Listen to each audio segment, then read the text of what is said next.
Hi everyone, welcome to Wandering DMs. I'm Paul. And I'm Dan, and today on Wandering DMs, we're going to be talking about mind-controlling spells in D&D. Possibly problematic. Do they take player agency away too much? Should they be in the game? They've always been in the game. So, Paul, I mean, we planned this more than a week ago. Well, we should And mention that this topic comes to us from a viewer, Josh Josh James. James. Yes, excellent. Thanks to Josh for suggesting it. So Josh suggested this maybe 2 or 3 weeks back, and we both thought it was an excellent subject, and already a thing that we have both I think wrestled with in the past. And then this totally came up in my Friday game just like 36 hours ago. Interesting. And it was a huge dilemma actually. Yeah. I also immediately, what came to mind for me was at the most recent HelgaCon where you were running and I was playing the adversary NPC and I mind controlled one of the players, and it sort of came up then. And Yep, that was an interesting moment. And our friend Lauren also reminded me after Friday night that in another game, also at HelgaCon, it also came up. One of the players charmed a villain, and then the player character was eliminated. What to do about that? And yeah. so yeah. so. I mean, we could talk about the infamous Gaius spell in the outdoor spoliation. Among the spells in classic D&D, right? Like at first level you have Charm Person. Yep. And then at second level or third you have Hold Person, and then at higher levels there's Charm Monster and Hold Monster and Suggestion and Gaius and Feeble Mind and Confusion, and a bunch of stuff like that. And now once I started making notes for this, I was like, we could do a whole show just on Charm Person. Yeah. I mean, I feel like things like Charm Person and Gaius, I think, are perhaps the most egregious, right? Like, you're taking player agency away to certain degrees, right? Like, you can certainly talk about like Hold Person or other forms of ghoul paralysis. We had that happen to me in that Bill Webb game, and I was starting to get antsy about it. Yeah. So yeah, just like, you can do nothing. Sorry, your turn is nothing. Move on. Annoying, but also always feels fairly temporary, right? Right. Sleep spells, etc. Stuff that makes you just lose a turn. Right. But then you get into like actually like, no, I'm going to dictate your behavior, and that gets perhaps even a little more severe and makes players a little more unhappy, I think. That makes a lot of sense, and it's funny that comes up as a first level spell, right? So in original D&D, before Magic Missile was even invented and added to the game, there were two real go-to offensive spells for wizards, and they were Sleep and Charm Person. So right out of the box, you have to deal with that as a beginning player and a beginning DM of this occasionally arguable, like exactly what does Charm Person do, never mind all the higher level spells on the table. So it's so on the one hand, you have this like as the subject of one of those spells, it sucks. As a caster of one of those spells, it's pretty great. So particularly when you're a starting classic D&D wizard with exactly one spell, it's pretty nice that the one spell does something pretty powerful. Now, have you done a Through the Ages on Charm Person? I'm pretty sure I have. I'm pretty sure if you search my blog, I have that there. Because even that spell, right, throughout the various editions of D&D, varies in sort of how it presents what's happening. Anything from like the caster is your friend to like you completely dominate the target, or various things like that. Right. So I think we have. So before we dig more into that, I want to point this out. Like, so before you even get to D&D, right? There's the pulp literature tradition, and so before you even start playing a game, what are wizards known for? Well, they're known for mind affecting magic, probably more than they are flashy, explosive fireball stuff in the literature. And if you go to someone like Robert Howard with the Conan stories, the main things that you're being warned about by wizards are their hypnosis effects. And in what is it? It's in his story, People of the Black Circle. There's a moment where Conan with 4 friends charges into a wizard's fortress, and they all get hit by a spell where they're paralyzed. Seems a lot like Hold Person. And then in addition to that, the wizard can control them one at a time to step up to the dais and allow him to slit their throats, right? So instant death for everybody affected by this spell, with the sole exception of Conan, who manages to break out of it the last minute. So it's certainly, better save, I guess. Yeah, exactly. So it's certainly a literary tradition that wizards have these powers, and they're incredibly powerful. And that's probably the primary thing that they're known for before you even start gaming this kind of stuff. So it's not too surprising how it gets into the game. I mean, I would also point out that like it's said that a lot of the inspiration originally for Cleric came from Harryhausen films and vampire films, right, specifically. And then you get into the whole like Dracula charm gaze type of thing. Plus, I guess inversely, you could talk about Turn Undead, maybe, is a mind control? Some people, some people. Yeah, okay. Yep. Anyway, sorry, go on. Morale check type thing, some people say. Yeah. So let's talk about Charm Person. Yeah, okay, great. First level spell, and we constantly wrestle with, and both as player and DM, what exactly is the effect of that? And so if you do look across different editions, clearly the designers, that spell has changed a lot over the editions. Yep. And it seems pretty clear that the incredible potency when it first appeared was perhaps a little bit overpowered, and it's been dialed down. Like even within 8 months of the first D&D supplement, they were already modifying it to kind of tone it down a bit. So maybe you could bring that image up. That yeah, sure. Yeah. So in the earliest publication, what I have there is 0th edition, the Little Brown Books. The phrasing, the phrase, that's a direct quote from the text of the spell. It says the victim comes completely under the influence of the caster, and it lasts until it's dispelled, so it's effectively permanent. That's pretty powerful for a first level spell. Yep, for sure. Right. And then in the next year, when the first supplement came out, they added this table that says, well, it's not totally permanent. You do get a regular save. If you're super smart, it's every day. If you're stupid, it's once a month. And if you have average intelligence, it's like once a week or every 2 weeks or something like that, depending on your intelligence. That sort of was maintained through first and second editions. There, Dan. Oh, sorry. No sweat. Lost the image. My fault. That's okay. I more or less can remember that. So even if that's gone, I know what I'm going to say anyway. Go for it. Go on. And then in first edition, the effect of it turned into changed from completely under the influence to trusted friend and ally. That stuck around through at least third edition. Then the duration became only 1 hour per level instead of in perpetuity with weekly saves. I don't think that spell even existed in 4th edition. So I searched the whole 4th edition player's handbook, and I couldn't find it anywhere. Interesting. It is in 5th edition, and now it just lasts 1 hour, the end, and still has this and now it's not even trusted friend. It's friendly acquaintance, which seems even lower powered than anything else. Are you finding Charm Person? I'm looking up on D&D Beyond because one of the things that 5th edition does a lot is it likes to play with status effects. So one of the things that it does do is it puts the charmed status on you, which says that you cannot attack the person who has charmed you, and the charmer has advantage on any ability checks to interact socially with you. But yeah, that's still pretty. It's not when your turn comes around, I'm moving your guy around the board and dictating exactly what you do. Boy, by my standards, that seems really weak sauce. That is not much of an effect. Yeah.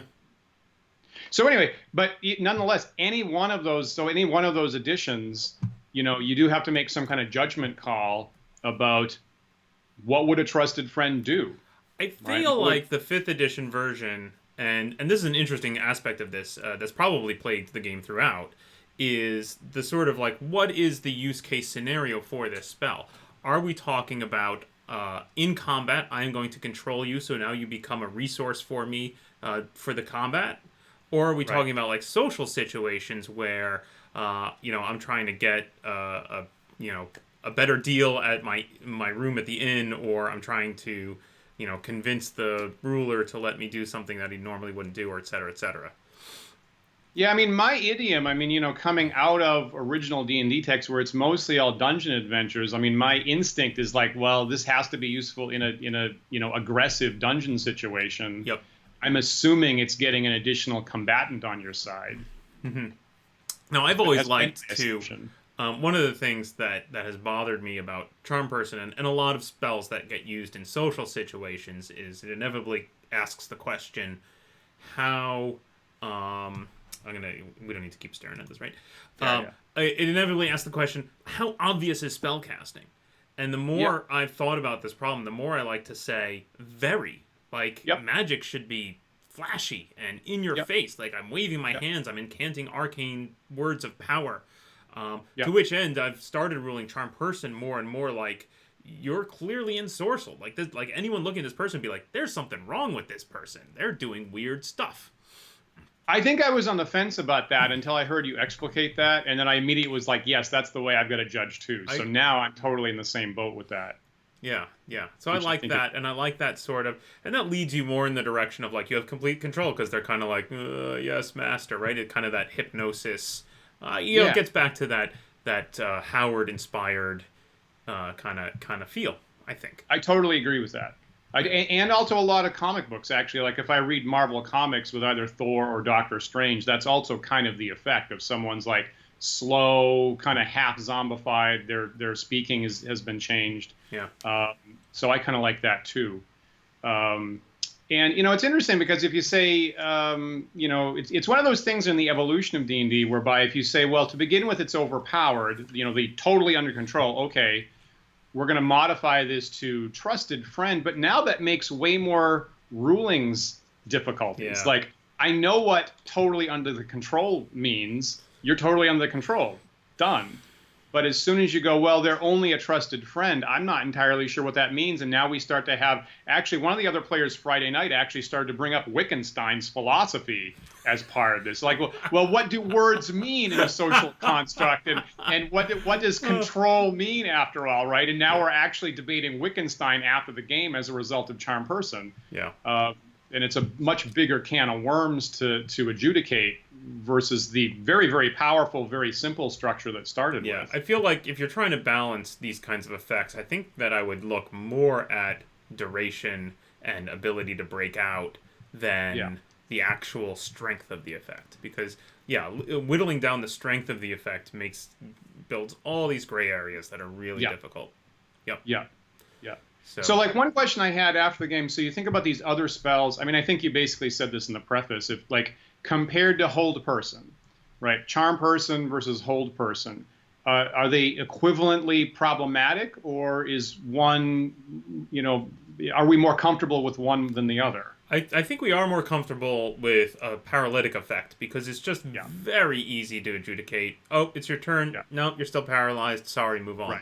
Right. And I feel like 5th edition has tried to address this by making most spells repeatably savable. So at least you get a die roll. Like you never do nothing. You at least are making a check. I think that first came up in 4th. Really? Okay. I believe that started coming up in 4th.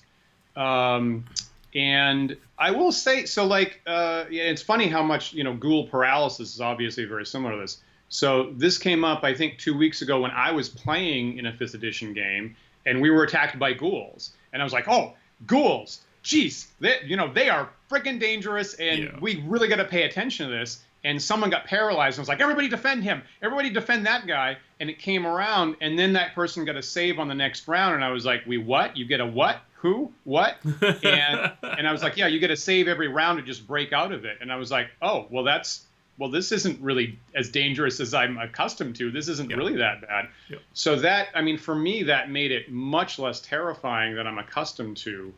To see why they did that, but boy, that seems too easy. I wonder for, like, being under a charm effect, if you get a similar feel for that, right? Like, if I'm under a charm effect, am I more willing to ham it up as a charm victim if every round I'm, well, let me first roll. Oh, no, I didn't break out of it, so yes, master. Right? Or I don't know. I've had players who both delight in playing into the charm. Great, a chance to beat up on my friends. Who could ask for more? Right. And I've had players who rebel against it and try to like, well, I'm not playing the game well unless I try to like, genie interpret the commands and say, how can I skew your command to something that's actually advantageous to something I would want to do. Right. And so I think that both of us could like draft a list of what players we know would fall in which category there. And in my Friday, so in my game on Friday, right, the party busts into actually a goal boss that they have been pursuing for like a year. Mm-hmm. Big mob of giant type guards. And the big boss charms one of the party's lead fighters and just says, "Kill that guy." And I trust my players a lot, right? So the players that I have at the table are wonderful at this.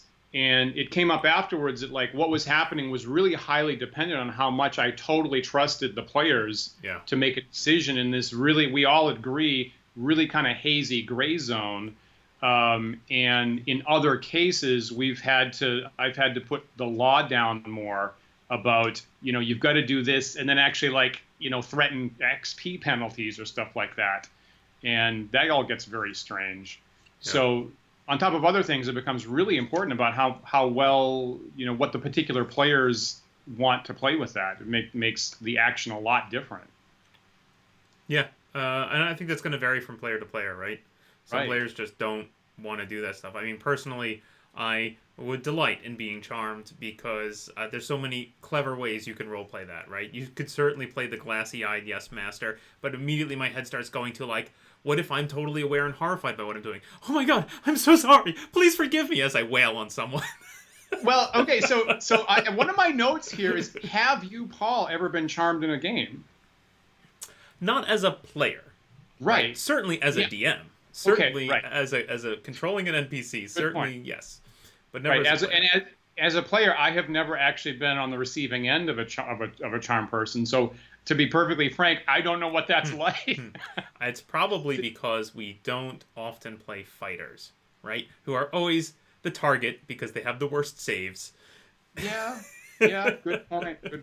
So and your point about the ways you could play it. So there is there's a Walt Simonson comic where of Elric actually, right? Mm-hmm. Around 2000, Moorcock actually scripted this comic, and Walt Simonson did the art for it. And Elric charms a giant, and the giant does actually what you just said, is like, you have ensocialed me with a powerful spell, Elric, and I am forced to do your bidding, but I will hate you forever. And actually, then the giant actually dies as a result of it. Actually, it's like, you are merciless as you destroy me in this bed of lava. I have a pre-generated character that is in my sort of regular stable of pre-gens that I use for D&D games, who has a lot of magic items that come with a servant. So he's got an Afridi bottle, and he's got an intelligence sword, and I play and generally the character has a kind of Arabian Nights kind of thematic elements. So I really play up how upset all these servants are about being great, under servitude, right? The Ifrit always does exactly what you ask and complains bitterly about it the whole time. I think that's great. I'm free. I think that's a great way to play it, and that's really nice to have in your repertoire of ways to come at it. So I haven't been charmed, but I have been gayest.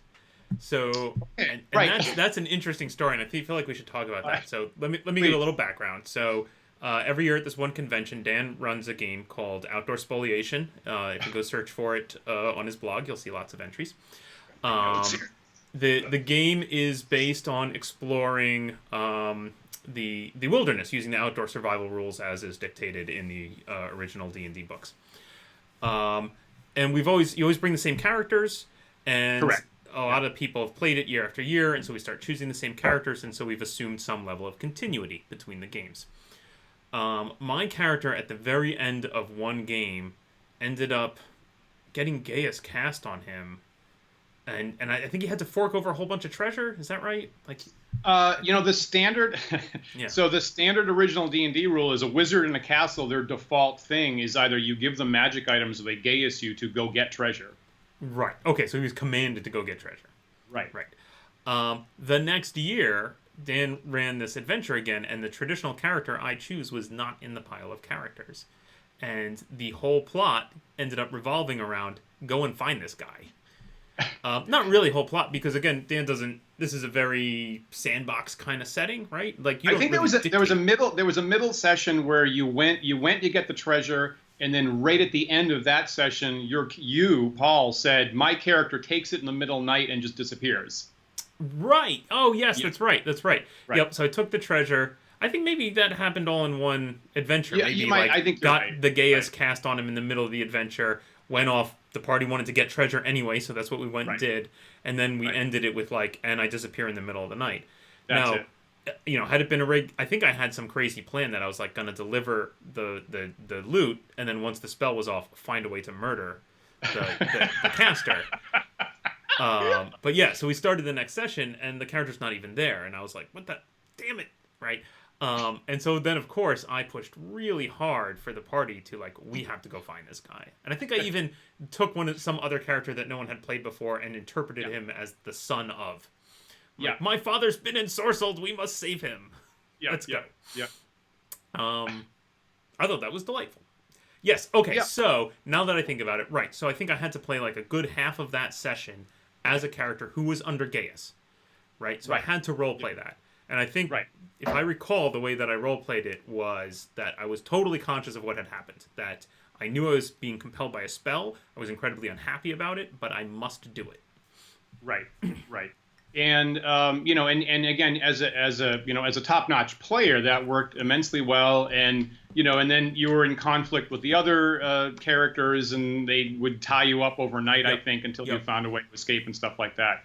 And I've seen that kind of stuff get testy at the table in the past. That worked great. I thought that worked wonderfully. I think because all the players knew what had happened, right? I wasn't being coy about it. I was like, look, I had the spell cast on me. I'm sorry. I like you guys. I don't want to do this stuff. But I still did it to my best ability, right? I wasn't I'll just go take all this treasure off to my master now. I was like, no, I'm going to steal it in the middle of the night and sneak off because that's the best way to get it done. Right. And one of the things about Gaius, right, that comes out of Irish Celtic mythology, of course, is it's a top level spell, right? So Charm Person is the first level spell, and Gaius is a top level, 6th level in original D&D. That's as high as the spell levels go. And so at least my idiom is that the higher level spells should have more room for DM adjudication and judgment. As far as possibly mystical, surprising things happening in the cosmos that aren't totally under your control. Right. So with Gaius, I do a lot, and we've had one of our characters in my regular campaign, Gaius, for about a year, is that I do a lot of massaging around the edges of it. You're supposed to do this, but what's the time frame on it? Right. Depending on what I feel for a good session, I'm like, well, you could, if you really feel this side quest is going to help you, you feel pretty confident that you could do that for 1 week. As long as you're going in the general direction of this mission, that seems acceptable. And the other thing I actually did, kind of looking back to Irish mythology around Cuchulainn and things like that, is as long as the current player is pursuing this Gaius, they actually have an advantage, is they actually have an ability score boost at the moment. Coming out of Irish mythology the Gaius is something that you're compelled to follow, but it actually makes you more powerful. Interesting. So there's this yin-yang to it. So at the moment, some of my players actually would like more Gaiuses because of that, right? Now they're actually where can we get more Gaiuses, right? That's strange. That's unusual, but that's what's happened. What do you rule as the downside? What happens to them when they start to go astray? Yeah, if they go astray, then their ability I think the ruling is that their ability scores go down. Right. That's the fundamental thing Gaius usually does is you lose if you deny the mission, your strength score goes down by a point a day or a week or something like that. So I thought it was kind of an interesting yin yang to go as long as you're pursuing it, it actually goes up. I think that's And the do you just standard. implement that purely mechanically, or I seem to recall, and I don't know where this comes from, and I'd have to go read the text of the spell again to remind Yeah. myself. But I seem to recall having ruled on players where I put a lot of flavor into it, and I say like, you just don't feel Yeah. well. You feel really ill. You're feeling really tired, really lethargic. Oh, and you're starting to throw up every morning. Like I add a lot of that flavor, and it just they. The funny thing is, even though it has no mechanical effect at all, Right. it makes them miserable, and they really Okay. want to turn the party around and go deal with it right away. Okay, that's Which interesting. is I kind of tend to, funny. I tend to be minimalist and literalist, so Yeah. I my tendency is just like take away a strength point, or take away a constitution point. What is it?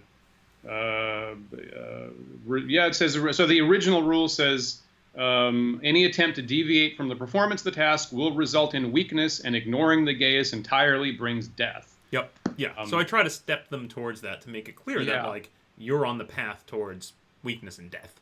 Right. Like Right. I think later editions make that more mechanically concrete of like, and so I think that I start charging constitution points if they're way off track. So again, I feel like that's legitimate with a 6th level spell of giving the DM a lot of operating room for that. But like a 1st level spell that's on the table all the time, every 1st level wizard has it. Every 1st level party encounters it, and I feel like that has to get dialed in, very, very rigorously because it's going to get used so much, and the players are going to have, be able to use it so much. It really should be a known quantity about how it works. Yep. I agree. Which makes it very problematic because it's simply not. Right. Yeah, and I guess the thing is, even if you as DM have thought it through and are like, okay, well, this is how Charm Person is going to work for me, and I understand it, more likely I would think it's probably going to come up where the players are using it. Oh, like, charm the orc, I charm the guard, I charm whoever, and they're going to be perfectly happy with however you rule it because whatever, it's great for them. And then when the tables get turned, which inevitably happens, and they get a charm spell cast on them, suddenly it's a problem. Yeah, I mean, I will say again, like, so the yin yang on this is that classic D&D, the wizard doesn't get very many spells, possibly just one. Right. And so if the DM really gimps the effective charm person, the wizard player will be unhappy that their one single interesting shot per day got kind of yanked away from them. Yep. I think that's happened to me. I think I've had a low-level wizard hit somebody with charm person. And then really had this very vague, well, they kind of sort of take what you're saying into extra account, but don't do what you said. And I was, disappointed by that. Yeah. I don't know. I mean, if you compare it to other first level spells, like a sleep spell, I'm giving up a sleep spell, which is going to take out several opponents and completely eliminate them from the fight. Right. Charm person should be at least as good as that, right? I totally agree. Yeah. I totally agree. And then, of course, you have the, intelligence gathering component. And if you have somebody, wandering around after you for the rest of the day telling you what's up ahead, that's pretty damn potent. But I would say, like, that's about equitable with sleep, at least. But if you dial it down, then, yeah, it seems out of joint with sleep. Yeah. And I do like it, ultimately. I do like it when it's used in social situations. I don't want to take that away from the spell. I mean, more often than not... especially like even in just straight dungeon adventures, right? You'll see it of like, okay, charm one of the goblins, we eliminate all the goblins, don't kill the charmed one, we're going to question him. Right. That's seems pretty classic. Totally. Now, one aspect which occurred to me again with this incredible down dialing of the effective charm person over the ages is I wonder if that's in any way related to the presumed large party size when D&D started. So with original D&D, again, the main effective charisma is that you can have a fairly large body of hirelings of 3 or 4 or 5 or 6 or possibly 12 hirelings per PC. So like when this was originally invented and each player was maybe running half a dozen characters, maybe, I don't know. And charm person takes away 1, that doesn't seem quite so punishing. But when you dial it down and like every player just has one single character at the table, and you take away that whole character that you're playing, maybe all of a sudden that becomes more punishing than it was when the rule was originally written. or same for hold person or something like that. Yeah, yeah. I mean, I thought you were going in more of like the just number of people at the table, because certainly Gotcha. like you look at old school, a lot of the old modules are all written 6 to 10 players, right? Whereas Yeah. the fifth edition expectation seems to be Yeah. basis about 4. Yeah. But actually controlling multiple characters, I don't know. Do you think that was really prevalent for a long time? Well, not a long time. I will, Yeah. I will stipulate that. But I mean, Dave McGarry says that when the very first game with Dave Arneson, he's like, I had a thief with 20 men under him. So that was at least how it really initially started. Is you definitely had a whole body of troops. Interesting. Regularly. I didn't last very long. I don't think that kind of thing lasted super long. But it's there in the charisma rule all the way through 0th, 1st, 2nd edition. Yep. Yeah, I don't know. So I mean, I also think that like again, I think far more often, especially when we talk about charm person, that it typically is used in the other direction, right? It's a spell for players. Yeah. It seems reasonably uncommon that it gets used in the other direction until you get to higher levels where you have monsters that have like vampires with their gaze attack and such. I'll say this, right? So some of the early editions have these like solo play rules, right? So you roll dice and the dungeon gets randomly made and the monsters are all randomized. And I've tried to use it, and I will say that the single most and you can talk, well, you've got spiders with instant death poison, and you have, possibly a whole bunch of goblins. But the single most perilous thing about that system, if I have one PC, is running into an evil wizard with either charm person or sleep. Yeah. Because that's a single, because you can run into 1d6 wizards, right? And potentially they all have charm person, and one single saving throw, and I'm just, bam, my game is over. They've taken me over, and I'm done. So if you, at least initially, I found that actually is the single most dangerous thing, specifically in the context of solo play. If you have a party and one person gets taken over, maybe they can still win. But as a solo, as one person, you're finished instantly. I seem to recall the first time you ran Rappanathic for us, we had a famous encounter where I had a magic user who snuck into the room invisibly and cast Charm Person on the 9th level cleric, who was the commander of all the troops in the room. Yeah. And he rolled a 1 or something, right?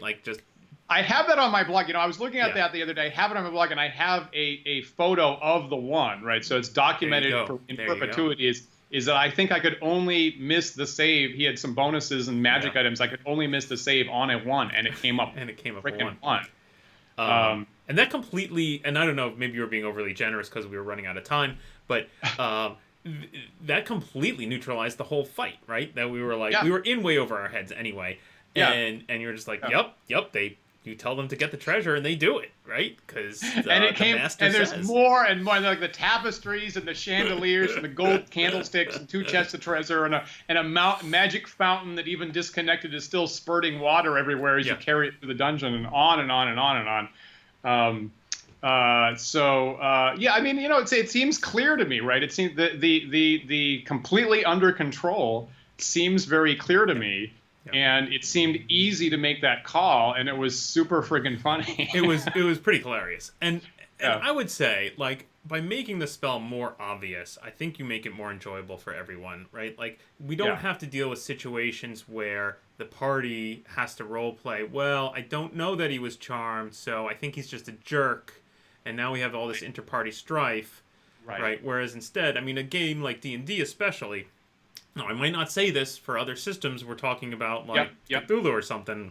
Right. Don't quote me on this, but for D&D, essentially we're meant to be a cooperative, adventuring band who's out to help each other. I think it really helps to be well, clearly he's not himself. You can tell at a glance that your friend is attacking you and it's not your friend, right? I like that. An unwilling participant. Right.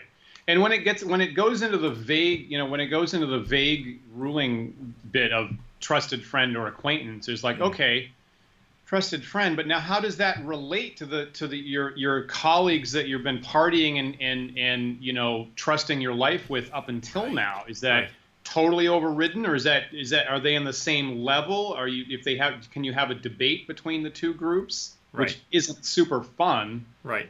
Isn't It's super certainly a interesting. much bigger role playing challenge of like now I have to be like, Yeah. oh my god, my best friends are fighting. I have to Yeah. do something Yeah. about this.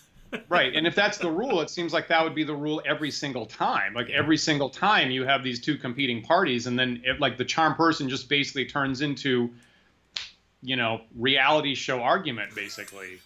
Um, It certainly makes like at best, at that case, at best you've just neutralized the person because they're being unhelpful as they run yeah. around and beg everyone to stop fighting. Yeah. I mean, and I could imagine an argument about that. I mean, pulling one person from one side to the other is a big shift.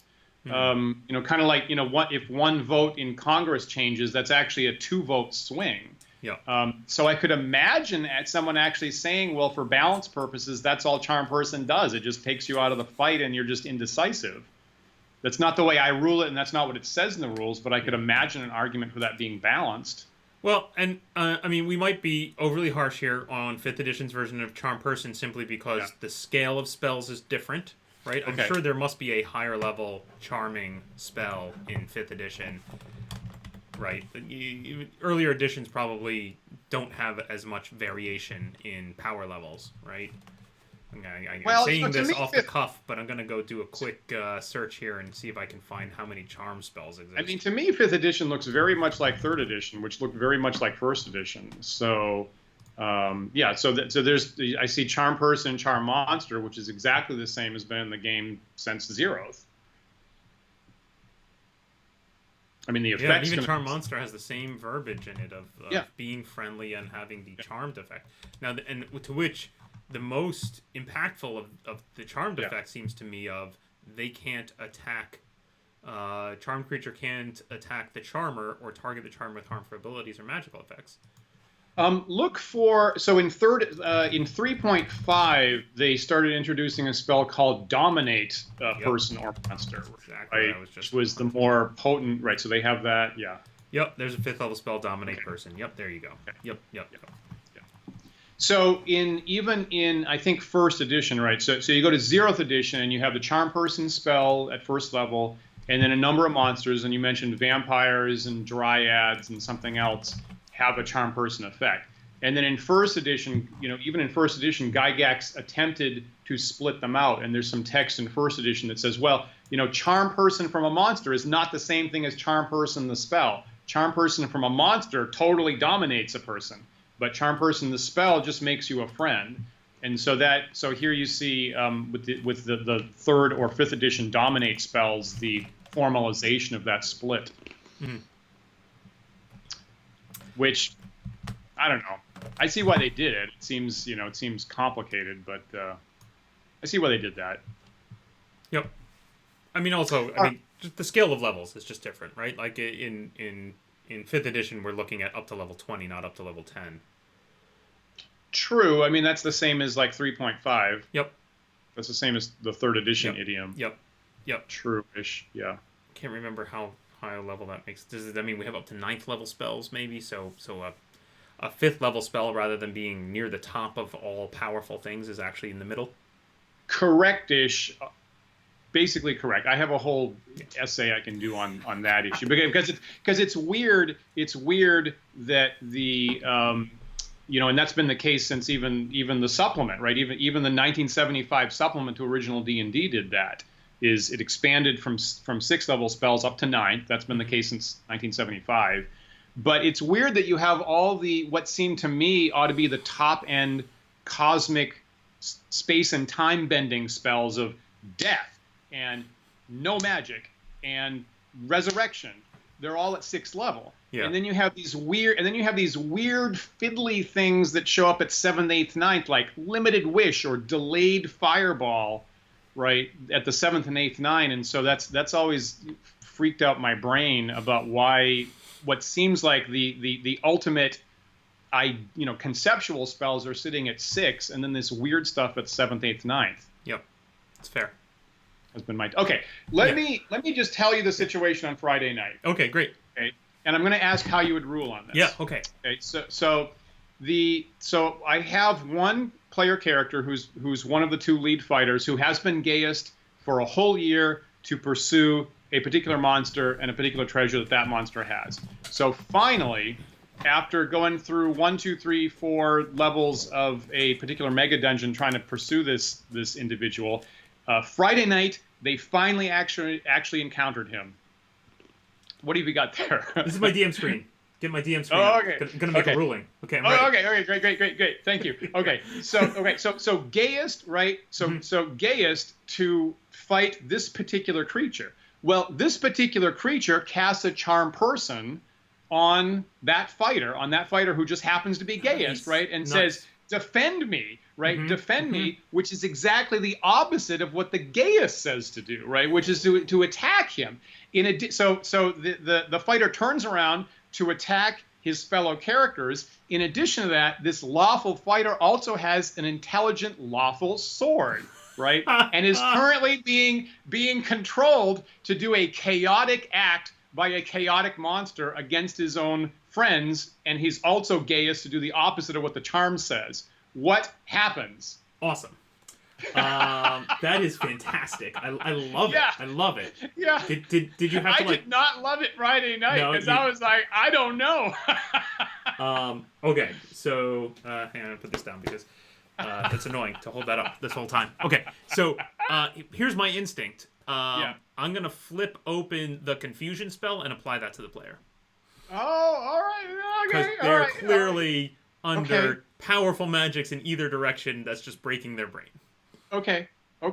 You know, and I didn't even think about half of this. Like, I myself wasn't aware about 2 of the factors there when I started to say what happens. And then the player says, well, what about the fact that I'm Gaius? What about the fact that I have a lawful sword?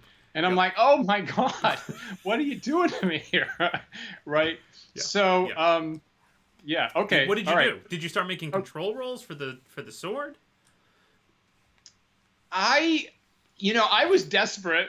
Yeah. So I think I would be tempted to not consider the sword because at least if you're using the same rules that I've used in the past, that is applied strictly based on amount of damage, right?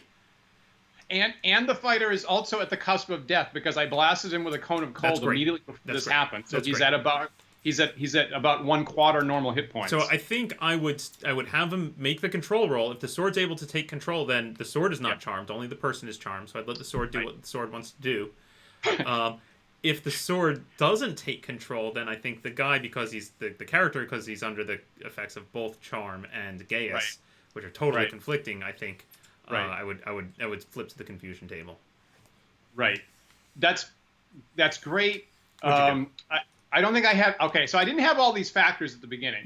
So the very first thing is I said, kill that guy, and he just turns the next player, and I say, you attack that guy, and the player picks up a d20, right, and rolls it. And then he says, well, what about the fact that I have a lawful magic sword? And I was like, eh. And to be perfectly frank, right at that second, I actually didn't want to look up the rules. So there was so much chaos going on, I didn't actually want to look that up. So I was just like, roll a die. Roll a d6, and if it comes up over 2, the sword will refuse this command. Right. And it came up high for him, and so the sword just dropped out of his hand, and he got to do nothing that round. Okay. Right. So the sword just refused to be involved and just clanged on the floor out of his hand. No attack happens that round. He does not slay his friend. And so then after that, he was pulling out additional, much less useful weapons. And then he pointed out the Gaius like 2 rounds later, and I was like, lose Constitution. That's great. Right? Actually, and I was like, okay, you lose your Constitution bonus. Yep. Now your hit points go down. And he was like, okay, all right. And then after that, the Charmer goes down. Yeah. Right? And then the Charmer gets hit by a barrage of magic missiles, and the Charmer is now unconscious and not given commands. Now, Paul, what happens now? Sorry, wait, but he's down, right? So he's doing nothing? The Charmer is down, not the Charmee. Oh, I see. Right, the spellcasting boss is at 0 hit points. Yeah.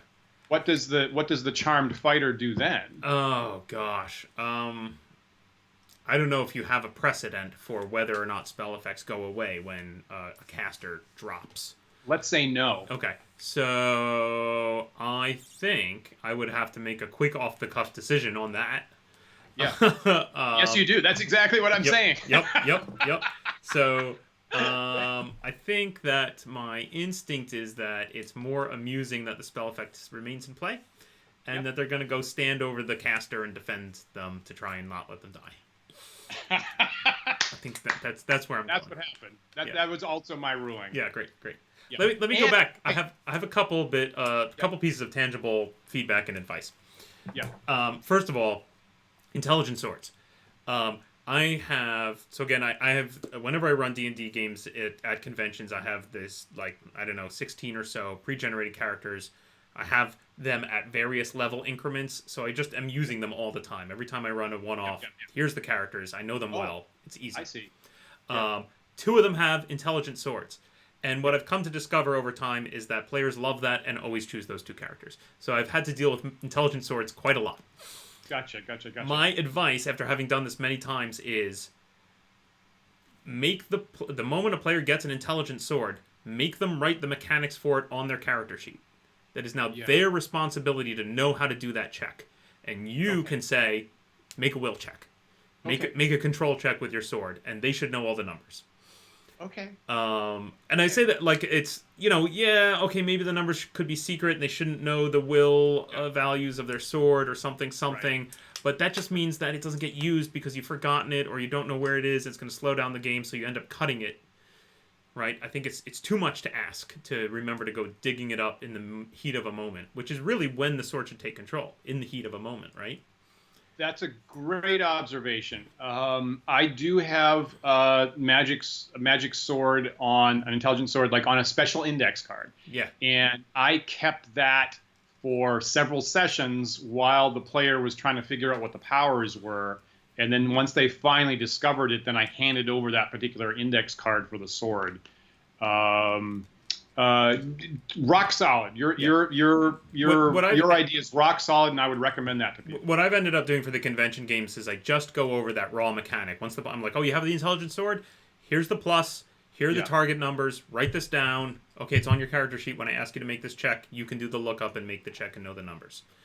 I haven't been doing that, and I've kept it on my side. And yes, I forget. And then the chaotic thing happens, and you're right. I totally forget. So that's my advice with that one. Now another question comes to me. Okay, so this I feel like I have seen. Your party is fighting an evil wizard. He casts Charm Person on your fighter.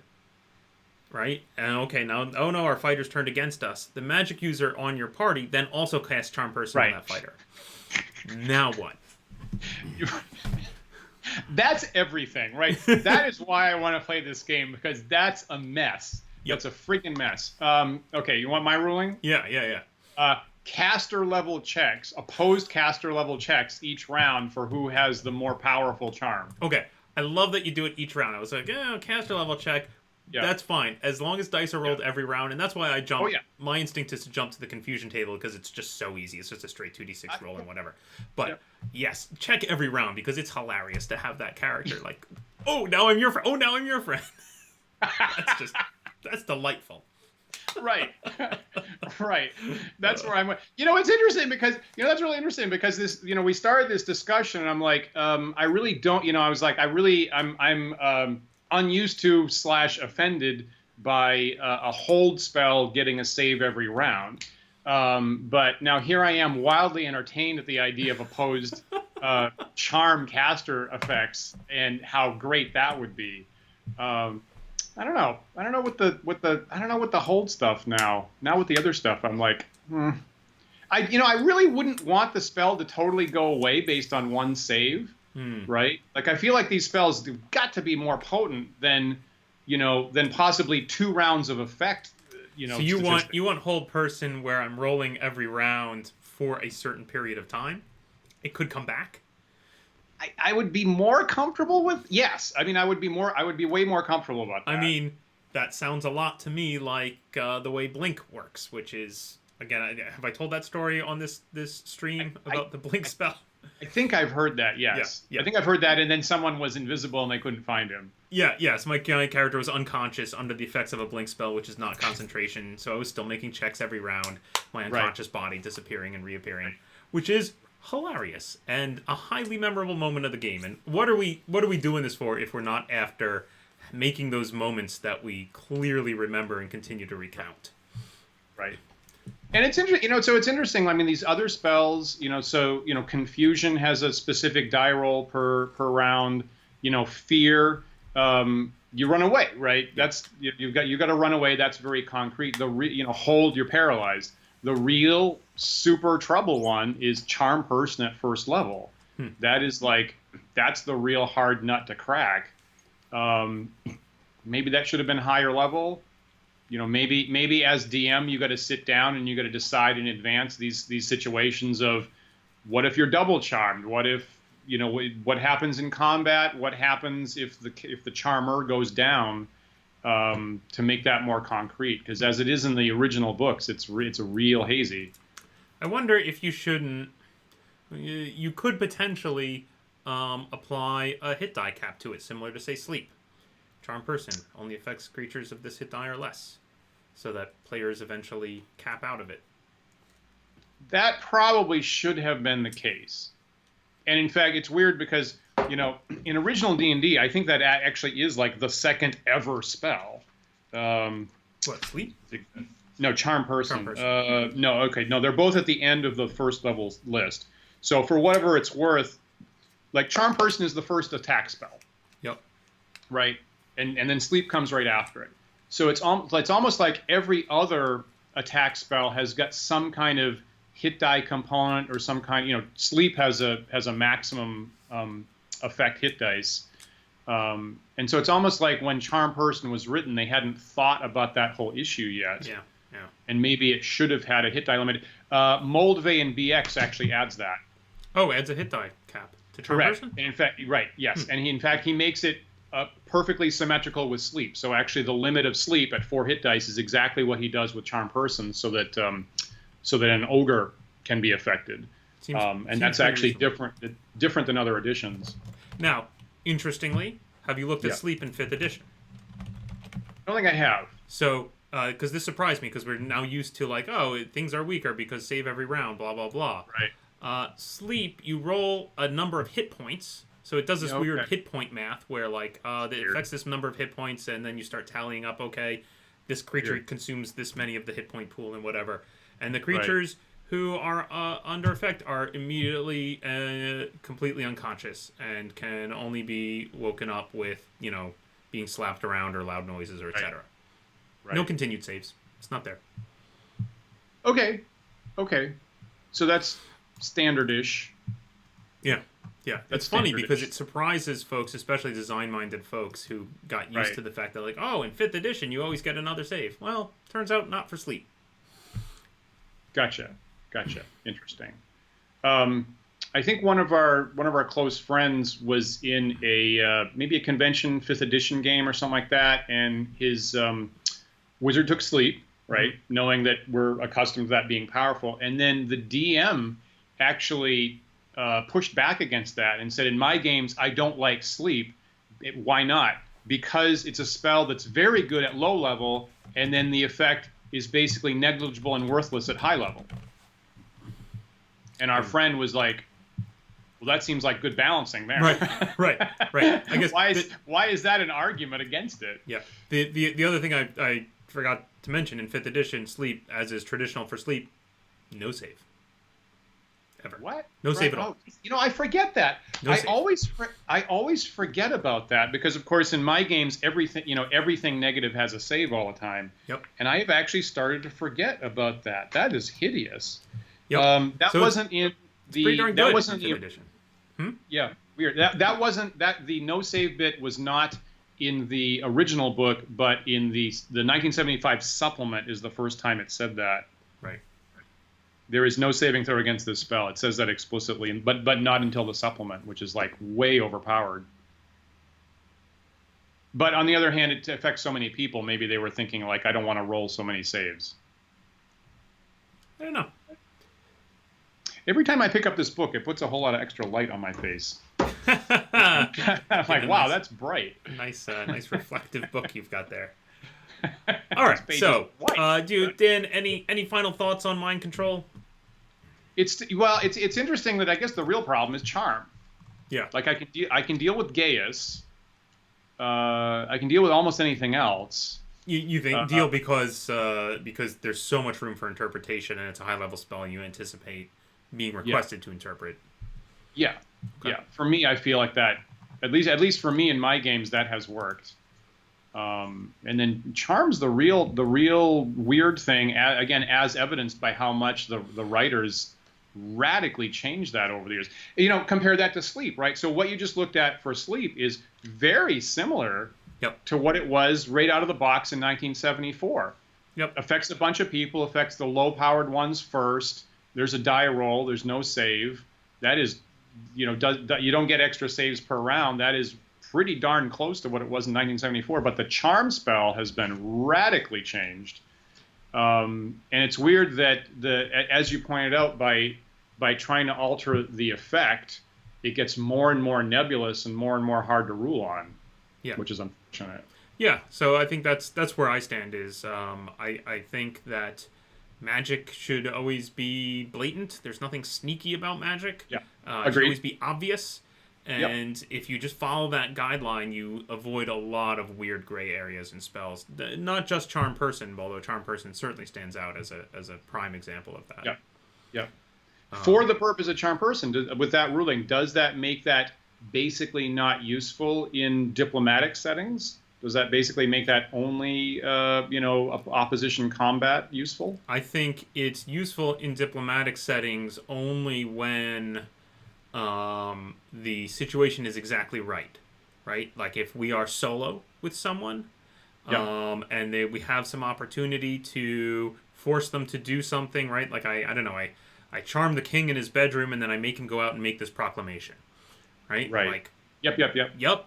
And then maybe even then I'm going to make a roll to be like, how much are people like, something's up with the king? It feels a little, did you notice a weird look in his eye? Like, what was going on there? That was strange. I like that. I like that a lot. Yeah. Feels right. Yeah. So that's right. I think in my games, I think I actually have to sit down and come up with some, like, because people have pointed out, this has come up at least 3 times this year alone, of what happens if the charmer goes down, what happens if you're asked to attack your other allies. So I might actually have to, and your point about what happens if you have multiple mind controlling spells, that is not dealt with anywhere in the classic books.